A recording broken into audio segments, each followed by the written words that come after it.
दोस्तों स्वागत है आप सभी का आपके अपने YouTube चैनल VVDR ग्रुप में। दोस्तों करते हैं आज एनालिसिस आज के शेयर मार्केट का और बाकी 5 शेयर्स जो मैं आपके साथ में डेली बेसिस पर एनालिसिस शेयर करता हूं। तो शुरू करते हैं अपनी इस वीडियो से। सबसे पहले आज हम शुरू करेंगे अपने 5 शेयरों से, फिर हम डिस्कस करेंगे निफ्टी के बारे में, क्या मूड माहौल आज रहा और क्या मूड माहौल मंडे को रह सकता है। आइए शुरू करते हैं वीडियो को। दोस्तों मैं 5 शेयर जो आपके साथ में शेयर करता हूं उसमें से एक शेयर है IRFC। आप मेरी हर वीडियो में देखिए, मैं आपको हर वीडियो में अपने IRFC के शेयर को बताता हूं और आपको ये भी बताता हूं कि ये जो IRFC है ये क्या है, रेलवे का सेक्टर का शेयर है और ये रेलवे को फंड प्रोवाइड करता है। और दोस्तों जो रेलवे सेक्टर है वो गवर्नमेंट के फोकस में बहुत ज़्यादा है, यानी सरकार का पूरा फोकस है किस पे, रेलवे सेक्टर पे। 4 सेक्टर हैं जो मैं आपको हर वीडियो में बताता हूँ कि इन सेक्टर्स पे सरकार का फोकस है। और दूसरी चीज़ ये है कि सरकार का जहाँ पे फोकस होगा, और तीसरी सबसे बड़ी बात यह कि जहाँ सरकार का फोकस होगा और वही सरकार की इलेक्शन भी हों और वही सरकार की इस पूरी संभावना हो कि उसकी वापसी भी हो रही है और वो भी तीसरे टर्म में, यानी कि तीसरी बार अगर वही सरकार वापस हो रही है तो इससे बढ़िया कोई बात भी नहीं है। सरकार का जो पूरा फोकस है कि नई ट्रेन चलाना और नई ट्रेन्स के साथ साथ में नई ट्रैक बिछना, ये पूरे फोकस में ज़ोरों शोरों से है दोस्तों। तो इसीलिए मैं आपको बोल रहा था कि IRFC एक जो शेयर है जितना ज़्यादा कंसोलिडेट करेगा उतना ही अच्छा है। इसमें जो तेज़ी है वो उतनी ही ज़्यादा देखने को मिलेगी। तो मैं आपको बहुत दिनों से बोल रहा था कि एक लेवल है 140 से लेके 150 का, उसके बीच में कंसोलिडेट कर रहा है। क्योंकि दोस्तों इसमें जो इन्वेस्टर्स थे बहुत ही छोटे लेवल से इन्वेस्टेड थे और इसने बहुत तेज़ी दिखाई भी थी। और जो आप लगा लीजिए 25 और 40, जो एक साल पहले 40 रुपये का शेयर था आज 193 पे घूम कर भी आ गया है। तो जो लोग बहुत बड़े मुनाफे में बैठे हुए थे वो क्या कर रहे थे, अपना प्रॉफिट बुक कर रहे थे, जिसकी वजह से 193 से लेकर ये 116 तक भी गया था। जब हमारी मार्केट लगभग क्रैश हुई थी तब 116 का इसने लो भी लगाया था और 116 से लेके इसने फिर आके जो अपनी जो रफ्तार बढ़ाई और रफ्तार बढ़ाने के बाद में ये 140 से लेके 150 के बीच में कंसोलिडेट करता रहा और 150 के लेवल को इसने आज से पहले 3 बार छुआ भी था, लेकिन वहाँ पर सस्टेन नहीं कर पाया क्योंकि प्रॉफिट बुकिंग बार बार आ रही थी। अब क्या हुआ कि ये 140 से लेके 150 के लेवल पे बहुत टाइम रहा, 1-2 महीने 3 महीने मेरे ख्याल से इस लेवल पे रहा होगा। रीज़न उसका ये था कि जिनके जो बड़े प्रॉफिट में बैठे हुए थे वो बेचकर निकल रहे थे और जो नए इन्वेस्टर्स थे जो फ्रेश बाइंग थी वो इसमें आ रही थी, जिसी की वजह से क्या है 140 से 150 के बीच में ये काफ़ी टाइम तक सस्टेन किया। अब जिनको प्रॉफिट बुकिंग करना था, जो बड़े प्रॉफिट में बैठे थे, वो प्रॉफिट बुकिंग करके निकल चुके हैं और बैठे होंगे। जो बैठे भी हैं पुराने इन्वेस्टर्स, तो वो अब लंबे टाइम तक बैठे भी रहेंगे क्योंकि सबको पता है कि सरकार की वापसी हो रही है। तो 140 और 140 से लेके 150 का जो लेवल था वो इसीलिए होल्ड कर रहा था क्योंकि इसमें नए फ्रेश बायर्स आ रहे थे। अब काफ़ी दिन इसको हो चुके थे 140 से 150 के बीच में, आज इसने उस लेवल को तोड़ भी दिया, यानी कि और एक अच्छी खासी तेज़ी के साथ में इसने उस लेवल को आज देख सकते हैं तोड़ा है। और आज अगर आप देख सकते हैं कि ये लगभग 5% भागा है दोस्तों, यानी कि आज ये कितना 5% भागा है और लगभग 8 रुपये की तेज़ी के साथ में इस स्टॉक ने क्लोजिंग दी है। सोचिए मैं 140 के लेवल से 135 के लेवल से इसमें बैठा हुआ था और बोल रहा था कि ये ख़रीदारी का टाइम है और अपने फाइनेंशियल एडवाइज़र से सलाह लेकर ख़रीदारी करनी चाहिए क्योंकि गवर्नमेंट का फोकस सेक्टर है। तो जिन्होंने ख़रीदा होगा वो आज अच्छे प्रॉफिट पे बैठे होंगे। हालांकि मैंने आज अपने कुछ शेयर्स 158 पे बेच दिए हैं और अभी फिर से जैसे ही इसका 150 के लेवल आएगा, जैसे ही आप देखिए जैसे ही इसका 150 के आसपास आएगा, 150 या 151 पे जैसे ही आया फिर बाइंग करेंगे क्योंकि अब वो इसका सपोर्ट बन जाएगा। क्योंकि ये 150 के लेवल को तोड़ नहीं रहा था, तो वो बहुत बड़ा रेजिस्टेंस बन रहा था इसका। तो अब क्या है दोस्तों, इसका ये जो 150 का लेवल है वो इसका बन जाएगा सपोर्ट। अब यहाँ तक आया करेगा ये, और यहाँ से आने के बाद में कहाँ तक जाएगा दोस्तों, 159 के आसपास में। या तो ये मंडे को 159 के ऊपर क्लोजिंग दे दे, या अब 160 के ऊपर सस्टेन करने लगे, तब इसमें फिर से एक बड़ी रैली आपको देखने को मिलेगी। तो अब इसकी जो रेंज जो मुझे समझ में आ रही है दोस्तों, या तो ये मंडे को 160 का लेवल ब्रेक कर दे ऊपर की तरफ, तो फिर इसमें तेज़ी आनी है, या फिर अब क्योंकि इसमें तेज़ी आ चुकी है तो हो सकता है कि कुछ टाइम के लिए 150 से लेके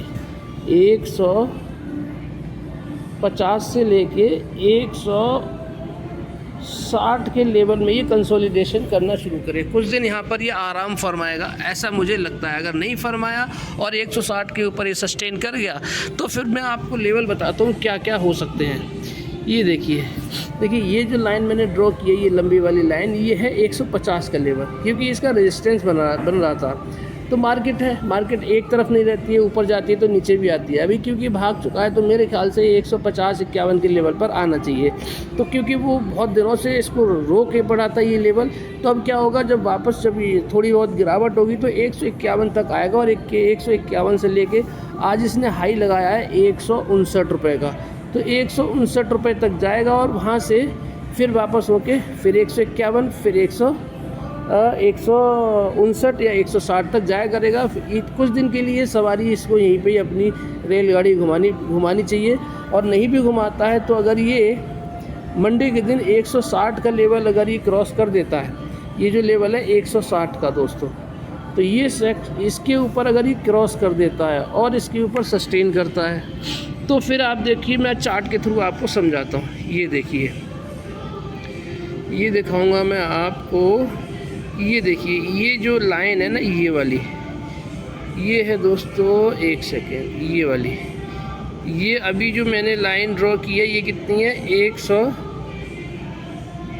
ये वाली जो है 154। ये देखिए दो हैं, एक तो यहाँ पर आ सकता है मंडे के दिन, यानी कि यहाँ के आसपास,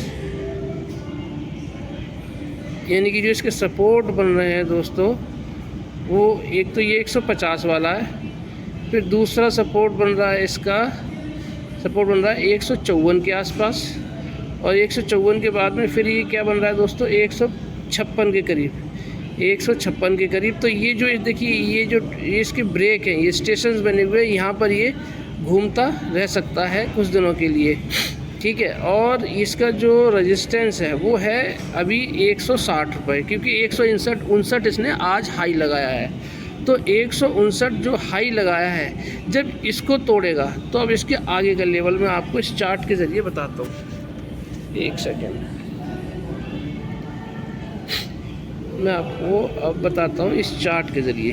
ये देखिए, थोड़ा सा पीछे लेके चलता हूँ, यहाँ पर देखिए, जब ये यहाँ पर देखिए, ये जो वाली लाइन है 160-161 वाली लाइन, ये ऊपर वाली लाइन आप देख रहे हैं, लंबी लाइन है ये। तो जब यहाँ पर ये 161 और 160 के आसपास ही सस्टेन करना शुरू करेगा, तो फिर उसके बाद में देखिए इसका लेवल क्या बन रहा है। यहाँ देखिए बीच में कुछ नहीं है, ये स्पेस खाली पड़ा है, ये वाला, यानी कि कौन सा वाला, ये वाला, इतना एरिया खाली है। तो यहाँ के बाद में फिर ये कहाँ आएगा, 164 पे आएगा, ठीक है। या फिर पहले क्या करेगा, सीधा यहीं से 160 के 61 के ऊपर सीधा कहाँ जाएगा, ये गैप अप देगा, और गैप अप देने के बाद में कहाँ जाएगा, 175।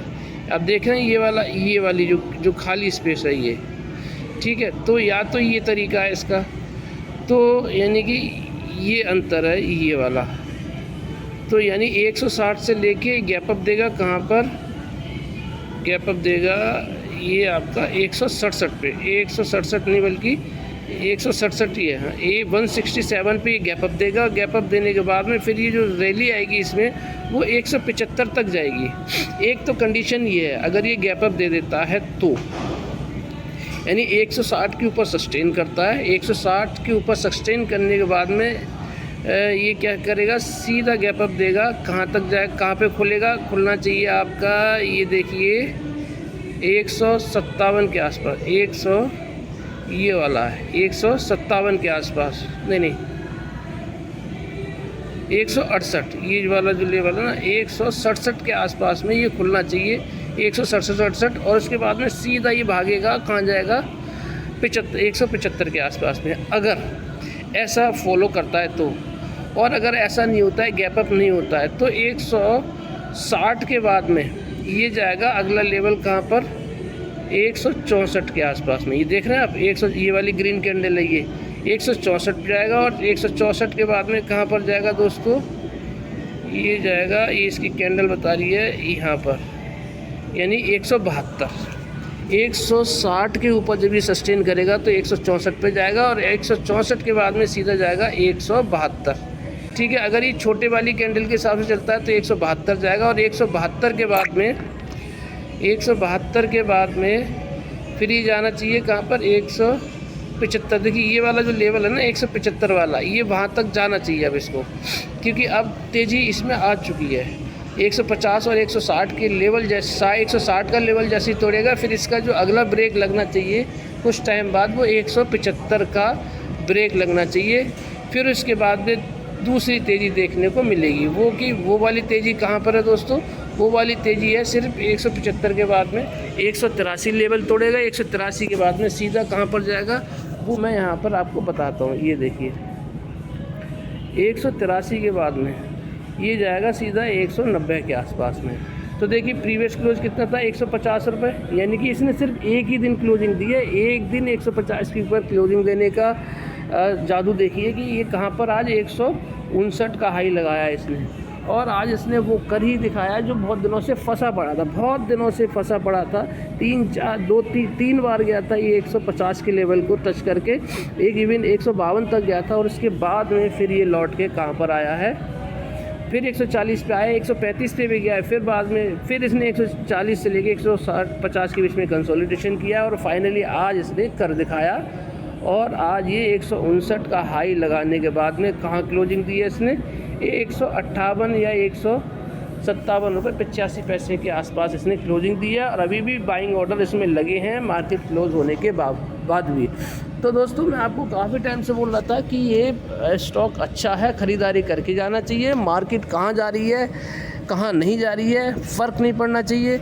स्टॉक अच्छा है इसलिए क्योंकि इसका अभी फ्यूचर है, तो इसीलिए मैं आपको बोल रहा था। आज देखिए अच्छे प्रॉफिट पे लोग बैठे होंगे। अभी देखिए मैंने आज अपने कुछ शेयर्स का प्रॉफिट बुक किया है, अब फिर से मैं वेट करूंगा कि जैसे ही, हालांकि मेरे पास अभी शेयर्स बचे हैं और भी बचे हुए हैं, अच्छी खासी क्वांटिटी में है। जैसे ही ये 150-51 के आसपास आएगा फिर से इसमें ख़रीदारी करके जाऊंगा मैं।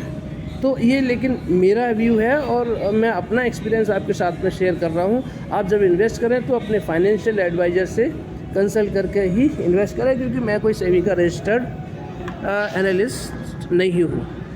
तो ये तो हो गई किसकी दोस्तों, IRFC की बात। अब बात करते हैं अगले शेयर की, अपने दूसरा आज बात करेंगे टाटा पावर की। देखिए टाटा पावर का आप मेरा कल का वीडियो देखिए, मैंने आपको कल बोला था कि जब ये मंथली एक्सपायरी होती है ना तो ये क्या करता है, ये भागता नहीं है। उसका रीज़न ये है कि जो लोग ऑप्शन ट्रेडर होते हैं वो इसकी पोजीशन लेकर बैठे रहते हैं और उनकी पोजीशंस को गलाने के लिए, पोजीशंस को गलाने के लिए ये क्या करता है, ये कंसोलिडेट करता है, एक ही जगह घूमता है, ना बढ़ता है ना घटता है। ये बहुत टाइम से देख रहा हूँ, 2-3 सालों से मैं इसको देख रहा हूँ, क्योंकि लोगों का फिर क्या होता है मार्जिन गल जाता है और वो लॉस में चले जाते हैं। तो ये मैंने देखा है और ये मैंने कल ही बताया था आपको। और आज देखिए मतलब मार्केट लगातार 5 दिन भागा, 5 दिन मार्केट भागा और ये स्टॉक वहीं का वहीं रहा। 436 ये यानी कि 326 से लेके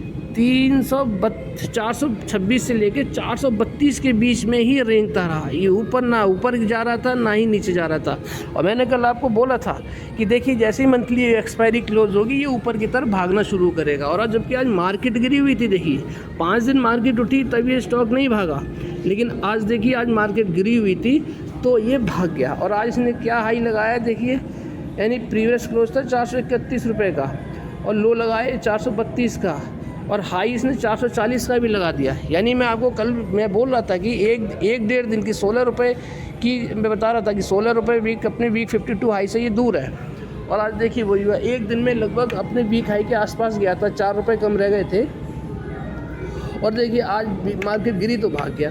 मैं आपको यही तो बोला था कि फ्यूचर है, सरकार का पावर सेक्टर पे पूरा फोकस है, और ये स्टॉक बहुत अच्छा है, इवन अडानी पावर से बहुत अच्छा है। लोग क्या करें, बड़े बड़े इन्वेस्टर्स इसके साथ में गेम खेलते हैं, इसको बढ़ने नहीं देते, क्योंकि वो चाहते हैं कि लोग इसमें पैनिक, जो छोटे इन्वेस्टर्स होते हैं वो पैनिक में आए और इसको बेच दें, क्योंकि बढ़ नहीं रहा है, मार्केट बढ़ रही है बट ये नहीं बढ़ रहा है। तो लोग काफ़ी ज़्यादा पक जाते हैं और पक के फ्रस्ट्रेट होके बेच देते हैं, और जैसे ही वो बेचते हैं तो बड़े बड़े इन्वेस्टर्स हैं वो इसमें, जो ऑपरेटर्स हैं वो इसमें ख़रीदारी करके फिर इसको ऊपर ले जाते हैं। आज भी देखिए वही हुआ, यानी कि Friday, Monday, Tuesday, Wednesday, Thursday और फ्राइडे, यानी कि लगभग 6 दिन अगर आप देखेंगे तो मार्केट भागा है, लेकिन टाटा पावर नहीं भागा, और फ्राइडे के दिन जब मार्केट गिरा तब ये उठ गया। देखिए, तो यही तो पैनिक था, यही चीज़ को मैं बोल रहा था कि ये भागेगा, और देखिए आज भाग गया, और आज ग्रीन में क्लोजिंग दी है और पॉजिटिव क्लोजिंग दी है। कितने रुपए की क्लोजिंग दी है? सही पॉजिटिव क्लोजिंग दी है 5 रुपये की, 436 रुपये 90 पैसे पे इसने क्लोजिंग दी है, ठीक है। और इसका लाइफ टाइम हाई कितना है? 444। कितना दूर रह गया अपने वीक 52 हाई से?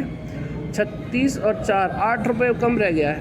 अब आप देखिए, तो मैं यही बोल रहा था कि पावर सेक्टर में तेज़ी आएगी, जैसे जैसे गर्मी बढ़ेगी वैसे ही पावर जो शेयर्स जो हैं, पावर सेक्टर के जो शेयर्स हैं उनके भाव बढ़ेंगे। और आज देख लिए टाटा पावर और बाकी की पावर शेयर्स देख लीजिए आप, क्या हुआ आज, वो लगभग नेगेटिव में ट्रेड कर रहे थे, भाई साहब ये टाटा पावर भाग रहा था। वही है, गेम खेलते हैं ना ये लोग बड़े वाले। इसीलिए बोलता हूँ जो अच्छा शेयर है, फंडामेंटली स्ट्रॉन्ग है, उसमें इन्वेस्टेड रहना चाहिए। मार्केट बेवकूफ़ बनाता है, और जो मैंने ये भी बोला था, जो मार्केट में बना रहता है वही पैसा कमाता है, क्योंकि हम पकड़ नहीं सकते अगला दिन क्या हो, क्या गैप डाउन हो, कितना गैप अप हो जाए। एक दिन में पूरे साल भर की प्रॉफिट निकल के आ जाता है। अब आप देख लीजिए, मैंने आपको क्या बोला था, आप मैंने चार्ट अपना हटाया नहीं है, मैं चार्ट को हटाता नहीं हूँ ज़्यादातर, क्योंकि मुझे पता है इसका लेवल। देखिए मैंने ये वाला जो चार्ट जो आपको यहाँ बना कर दिया था, ये देखिए,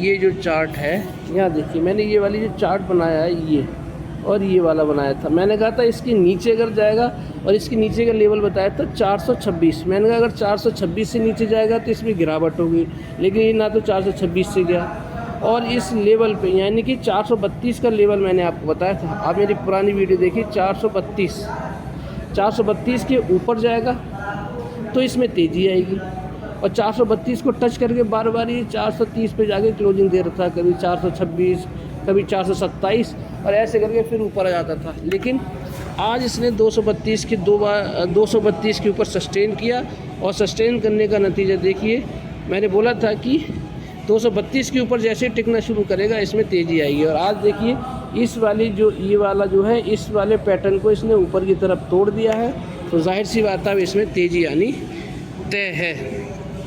और आप देखिए जो मैंने यहाँ पे लाइन ड्रॉ की है, ये इसके लेवल्स हैं। मैंने बताए थे, 365 का बताया था, 391 का बताया था, और ये देखिए 415 का बताया, सब कुछ तो मैंने बता रखा है। और अब देखिए उसी के हिसाब से इसने ब्रेकआउट दिया है। आप कोई सी लाइन उठा के देख लीजिए, वहीं से इसमें तेज़ी आई है, वहीं से इसमें गिरावट आई है। तो दोस्तों अभी भी मैं कह रहा हूँ, अभी भी ये आप अडानी पावर से देखेंगे तो अभी भी आपको सस्ता स्टॉक मिल रहा है। जैसे जैसे गर्मी बढ़ेगी, दूसरी बात इस जो टाटा पावर है, इसका मुंद्रा प्रोजेक्ट जो है वो क्या है, प्रॉफिट में आ चुका है, और बहुत सारी इसकी बहुत सारी न्यूज़ आ रही है कि बहुत सारे प्रोजेक्ट पूरे कर रहा है। प्रोजेक्ट पूरे करने के बाद चार्जिंग स्टेशंस बहुत लगा रहा है, तो फिर भविष्य तो इसी का ही है, और सरकार का भी फोकस है। इसीलिए मैं बोल रहा हूँ ये शेयर है टाटा पावर, फ्यूचर का शेयर है, थोड़ा भागता धीरे धीरे है, लेकिन आप देखिए ना इसका, मैं आपको दिखा दूँ, ये देखिए यहाँ पर देखिए, एक साल पहले कितना था, 196 रुपये का, आज कितना है, 444 का हाई लगा के 436 पे बैठा है भाई साहब। आप देख लीजिए क्या करेंगे आप। तो जो इसमें इन्वेस्टेड थे, जिन्होंने पेशेंस रखा और जो मार्केट में बने रहे, आज वो अच्छे खासे प्रॉफिट पे, एक बहुत बेहतरीन प्रॉफिट पे बैठे हुए हैं। 200, 200, 400 यानी कि 240 रुपये के प्रॉफिट पे बैठे हुए। 1 साल पहले जो इन्वेस्टर इसमें बैठा हुआ था, जिसके पास 1000 भी शेयर लिए होंगे उनने 200 रुपये पे, 196 रुपये पे, तो आज कितना प्रॉफिट, और उसने 1 साल का वेट किया हुआ, तो आज देखिए कहाँ बैठे हैं, 436 पे, 2-2.5 लाख के प्रॉफिट पे बैठा हुआ है। 2,40,000 के प्रॉफिट पे वो बंदा बैठा होगा। तो दोस्तों अच्छा था। मैं तो, आप मेरी कोई भी वीडियो उठा के देखिए, मैंने ये 5 शेयर को हटाया ही नहीं है। मल्टीबैगर शेयर्स हैं ये, मैं जो 5 शेयर आपके साथ में शेयर करता हूँ। तो मैंने आपके साथ में शेयर किया IRFC, टाटा पावर। अब मैं अपने फेवरेट शेयर को आपके साथ में तीसरे नंबर पे कर रहा हूँ। इसको भी मैंने आपको बोला था, जब ये 347 पे गया था तब भी मैंने बोला था ये कौड़ियों के भाव मिल रहा है। 347 से देखिए, 347 के बाद में 452 पे आ गया। कल 452 पे क्लोजिंग हाई लगाया था इसने, और अभी कहाँ ट्रेड कर रहा है, 441 पे। अभी क्या कंसोलिडेट कर रहा है, कौन से लेवल पे, 438 तक जाता है, 480, 38 और 452, इन्हीं 2 लेवल्स के बीच में झूल रहा है। यानी कि ये सस्टेन कर रहा है, मतलब ये कंसोलिडेट कर रहा है। और जब ये कंसोलिडेट करता है इन लेवल्स पे, किसी भी लेवल पे कंसोलिडेट करे एक लाइन पे, उसके बाद में इसमें तूफ़ानी तेज़ी आती है। तो आप देखिए 433 पे, 443 की प्रीवियस क्लोजिंग थी, आज इसने क्लोजिंग दी है कितने की, 441 की। 438 का लो लगाया, 449 का हाई लगाया, 446 पे ओपन हुआ था, और अभी भी आफ्टर बाइंग ऑर्डर इसमें लगे हुए हैं। तो अब आगे क्या है, आगे दोस्तों अगला जैसे ही 452 का लेवल तोड़ेगा, सीधा आपको 477, 480 के आसपास ही जाता हुआ दिखाई देगा। इसका चार्ट दिखा देता हूँ।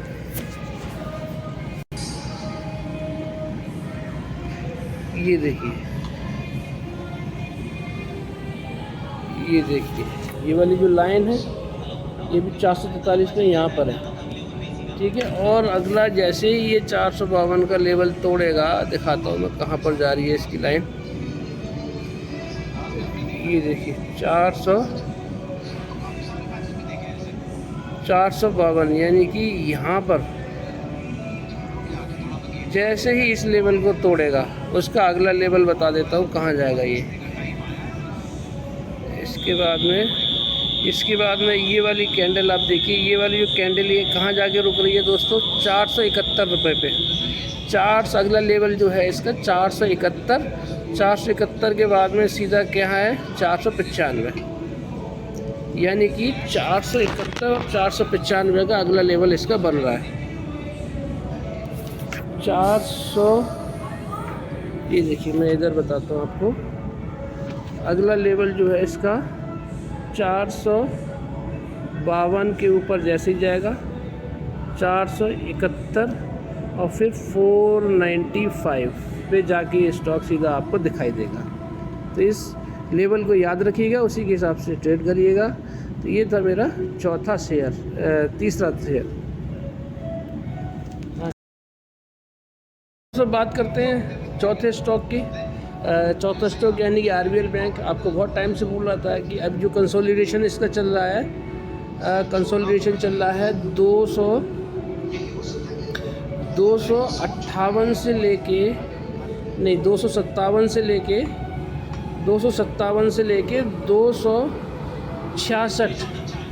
266 के बीच में ये कंसोलिडेट कर रहा है। ये मैंने आपको बताया था। आज देखिए, आज इसने अपनी ऊपर की 266 की रेंज इसने तोड़ी है। कैसे तोड़ी है, 268 तक गया ही है, और इसने क्लोजिंग कहाँ दी है, 265 पर। लो कितना लगाया, 263, और क्लोज कहाँ पे था पिछली बार, 265, यानी कल 262 रुपये 95 पैसे पे इसने क्लोजिंग दी थी, और 264 रुपये पे इसने ओपन किया था। और V52 हाई कितना है, 300। अब मैंने, आप मेरी प्रीवियस वीडियो देखेंगे तो मैंने आपको लेवल्स बताए थे। मैंने कहा 267, यानी कि 267, जैसे ही 267 के ऊपर सस्टेन करेगा, वैसे ही 277 के ऊपर जाएगा, 277, ठीक है। और फिर इसके बाद में 290। तो उन्हीं लेवल्स के हिसाब से देखेंगे तो आप ये स्टॉक अभी ट्रेड करता हुआ दिखाई दे रहा है। तो इसीलिए, और अभी भी आप देखेंगे आफ्टर बाइंग ऑर्डर लगे हुए हैं दोस्तों। बहुत जल्दी आपको ये 300 के आसपास जाता हुआ दिखाई दे सकता है। जून जैसे ही आप देखेंगे कि जो चरण पूरे होते जाएंगे इलेक्शन के, वैसे ही ये स्टॉक भी आपको ऊपर जाता हुआ दिखाई देगा। अब मैं आपको इसका दिखा देता हूँ, क्या चार्ट दिखा देता हूँ। चार्ट में बिल्कुल कोई कमी नहीं है, बिल्कुल बुल रन में है, बिल्कुल बुल रन में है ये स्टॉक। देखिए बुल रन में कैसे है, मैंने आपको हर वीडियो में आपको बताता हूँ कि ये जो मूविंग एवरेज एक्सपोनेंशियल वाली लाइन है, इसके ऊपर जब ये कैंडल लाइन सस्टेन करेगी तो क्या होगा, एक बड़ी तेज़ी आएगी। और वही हो रहा है। देखिए जैसे ही इस लाइन ने इस वाली लाइन की ये वाली जो लाइन आ रही है, इसको जैसे ही कैंडल वाली लाइन, पतली सी लाइन है, जैसे ही इसके ऊपर सस्टेन करना शुरू किया, स्टॉक में तेज़ी बननी शुरू हो गई। आप कहीं पे भी देख लीजिए, देखिए जैसे ही इस वाली लाइन को यहाँ पर इसने नीचे की तरफ काटा है, देखिए कहाँ पर गया है, 220 तक गया है। और जैसे ही इसने ऊपर इस वाली लाइन को ऊपर की तरफ कट किया है यहाँ पर, तो ये कौन सा है, लगभग 250 का लेवल है। देखिए और इसके बाद में ऊपर गया है, और इसके बाद जब ये ऊपर सस्टेन करना शुरू किया, इसमें तेज़ी आई है। जैसे इसने नीचे की तरफ क्रॉस किया, गिरावट आई है, और ऊपर के बाद फिर सस्टेन ऊपर कर रहा है, तो यानी कि तेज़ी है इसमें। तो अभी ये क्या है, अपना लेवल्स को सेट कर रहा है, और इसमें अभी भी ख़रीदारी के चांसेस हैं। जैसे ही आपको 250 के लेवल पे अगर कभी बड़ी गिरावट होती है, तो ये अब 250 के लेवल पे आएगा, तो वो वाला लेवल ख़रीदारी का लेवल है। या 258 पे भी आता है, तो भी हम 40-60 वाले फार्मूले से ख़रीदारी करके जा सकते हैं। अब देखिए मैंने पहले से ही आपको लेवल्स ड्रॉ कर रखे हैं। 277 वाली लाइन है ना, ये 277 के ऊपर जैसे सस्टेन करेगा, सीधा 290 और 290 के ऊपर सस्टेन करेगा तो 300, और 300 के ऊपर सस्टेन कर गया, फिर तो दोस्तों तूफ़ानी तेज़ी से स्टॉक में देखने को हुई आपको मिलेगी। अब बात करते हैं अपने आखिरी शेयर और 5वें शेयर की, PIGL। दोस्तों PIGL आपको मैं बोल रहा था 55 के लेवल से, आज कहाँ पे, कल इसने लगाया था 78 का हाई लगाया था, 78, और 78 के बाद में आज देखिए इसमें लगभग 2% की गिरावट हुई है, और ये कहाँ पर क्लोजिंग दिए, 71 रुपये 50 पैसे। पहले इसका रेजिस्टेंस क्या था दोस्तों, 69 रुपीज़ था। 69 के पास जाके ये बार बार रिजेक्शन लेता था। अब क्या है, ये 69 के ऊपर सस्टेन कर रहा है।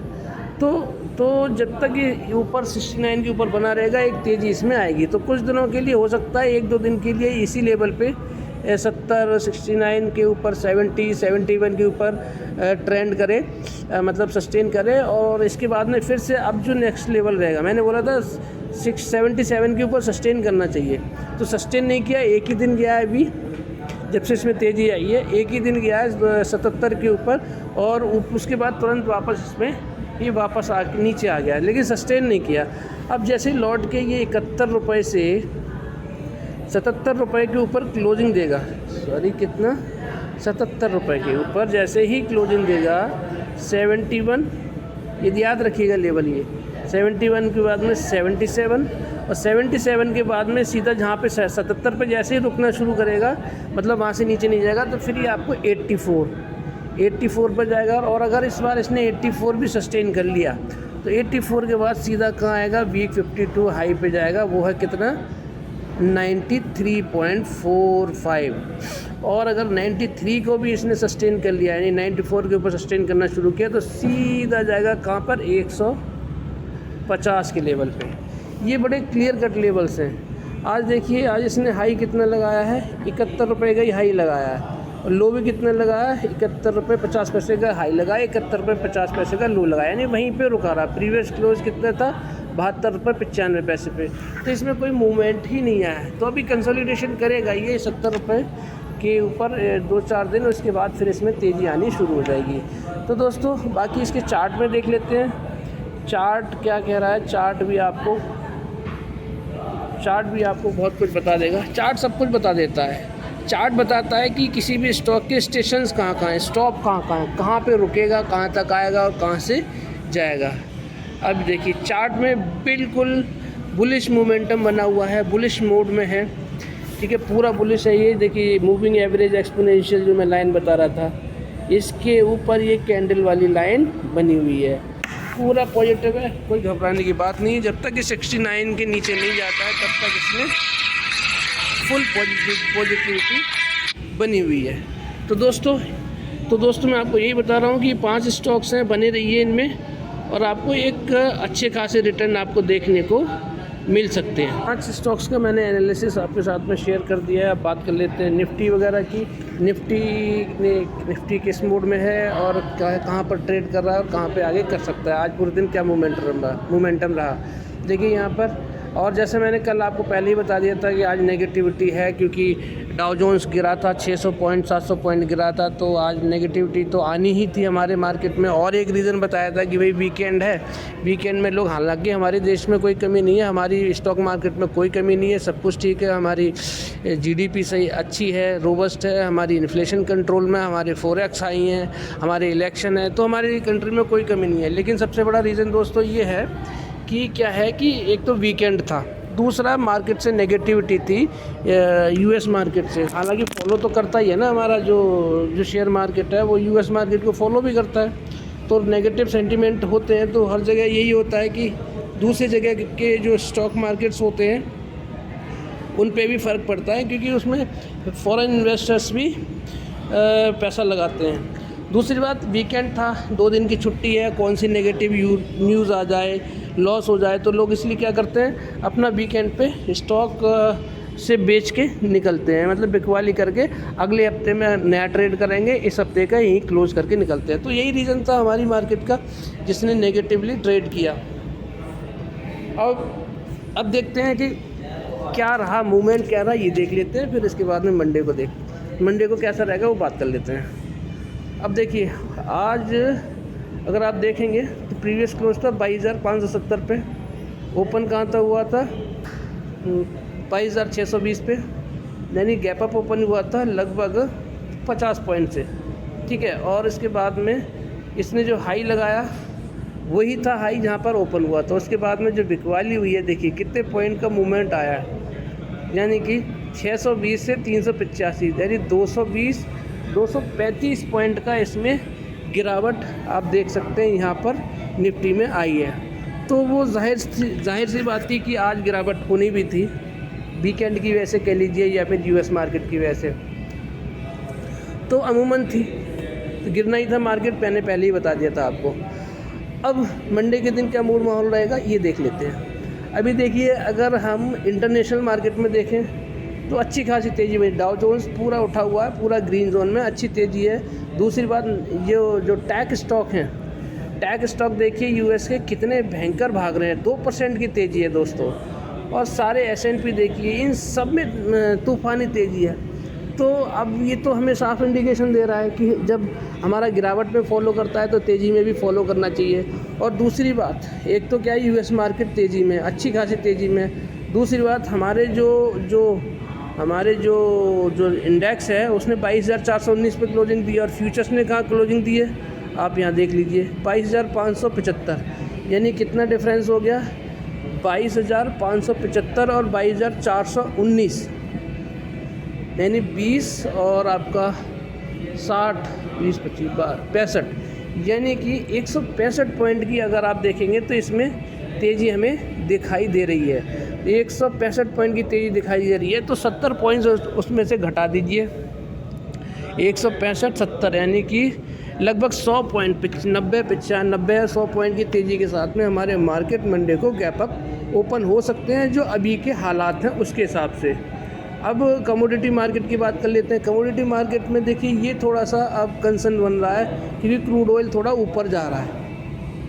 तो क्रूड ऑयल ऊपर जाना थोड़ा सा नेगेटिव संकेत है, क्योंकि हम लोग इंपोर्ट करते हैं बाहर से क्रूड ऑयल, और अपने देश में जो बेचते हैं तो वो भी महंगा ही बेचा जाएगा। और अगर क्रूड ऑयल अगर तेज़ हम खरीदेंगे और तेज़ अपने कंट्री में बेचेंगे तो क्या होगा, बाकी चीज़ें भी महंगी होंगी, तो महंगाई बढ़ सकती है इसकी वजह से। तो ये चिंता का विषय है, हर वीडियो में आपको बताता हूँ। करेंसी में भी देखिए थोड़ी सी कमज़ोरी आ रही है, हमारा रुपया कमज़ोर हो रहा है और डॉलर थोड़ा ऊपर की तरफ जा रहा है, तो ये भी थोड़ा कंसर्न है। यानी 2 चीज़ें अभी थोड़ी नेगेटिव हैं हमारी मार्केट के लिए, मंडे के लिए, यानी कि ये सेल ऑन राइज का भी इशारा दे रहा है। और अभी देखेंगे क्रिप्टो करेंसी में कोई बड़ा चेंज दिखाई नहीं दे रहा है। आप कहीं पे भी देखेंगे तो कोई बड़ा चेंज दिखाई नहीं दे रहा है, तो मतलब नॉर्मल मोड में ही आप देखेंगे तो लगभग क्रिप्टो करेंसी भी चल रहा है, तो यहाँ पे भी कोई पॉजिटिव ज़्यादा बड़ी बात नहीं है। बॉन्ड मार्केट में देखेंगे तो बॉन्ड मार्केट ज़रूर हमारे लिए पॉजिटिव है। तो अगर देखिए यही हालात रहे तो हम लोग मंडे को एक पॉजिटिव जोन में ट्रेड कर सकते हैं। मंडे को भी, यानी मंडे को हमारा मार्केट पॉजिटिव रह सकता है। क्या क्या नेगेटिव था? क्रिप्टो करेंसी में कुछ नया नहीं है और करेंसी हमारी नेगेटिव थी, कमोडिटी नेगेटिव थी, लेकिन क्रिप्टो करेंसी में कोई पेन नहीं है और बॉन्ड मार्केट हमारा गिरा हुआ है यूएस का, तो ये एक पॉजिटिव संकेत है। तो पॉजिटिव के साथ में सस्टेन कर सकते हैं तो मार्केट हमारा मंडे के दिन पॉजिटिव रह सकता है। बाकी फॉरेक्स का डेटा मैं अभी देख के बताता हूँ आपको कि फॉरेक्स का डेटा क्या कह रहा है। अगर फॉरेक्स भी बढ़कर आ जाते हैं तो ये बहुत अच्छी खबर होगी हमारे लिए। आ गया है तो फॉरेक्स हमारे घटकर आए हैं दोस्तों। मैंने आपको वीडियो में बताया था कि फॉरेक्स हमारे घट सकते हैं क्योंकि डॉलर बढ़ गया है। तो आप देख सकते हैं फॉरेक्स हमारा लगभग कितना घट कर आया है, लगभग 2.8 बिलियन से। तो हम लोग कहाँ हैं, 640 पे अभी देख सकते हैं हम लोग बैठे हुए हैं फॉरेक्स में। तो ये थोड़ी सी नेगेटिव न्यूज़ है, तो मिला जुला हमारा मंडे के दिन मार्केट रह सकता है। तो दोस्तों ये था पूरा मूड माहौल निफ्टी का, और ये था एनालिसिस हमारा 5 स्टॉक्स का जो मल्टीबैगर आपके लिए साबित हो सकते हैं आने वाले टाइम में। और निफ्टी का एनालिसिस भी मैंने आपको बता ही दिया है। वीडियो अच्छी लगी है तो लाइक शेयर सब्सक्राइब करना बिल्कुल मत भूलिएगा।